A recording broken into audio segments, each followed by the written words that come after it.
Белослава. Няколко въпроса ексклюзивно за нашия нов портал Мис Бум. Кажи ни, какво те вдъхновява да правиш музика? Всичко. Музиката е навсякъде. Музиката е нещо, с което според мен човек се ражда и уникалността е, че всъщност и в тъжни, и в радостни мигове ти правиш музика, ако я обичаш. Така че аз нямам избор. Това е моята съдба.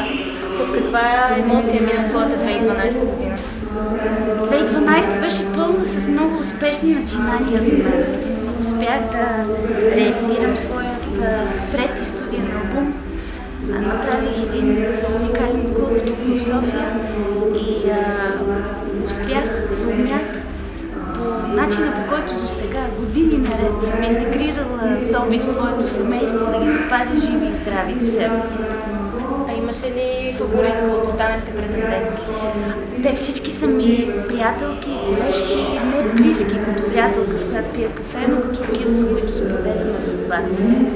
И за мен трудността по пътя, по който вървим, особено в днешно време, всички трудности, които имаме с музиката, ги прави големи жени за мен, защото знам какво е, както каза Графа веднъж гениално, да копаеш в една нива, която не ражда нищо.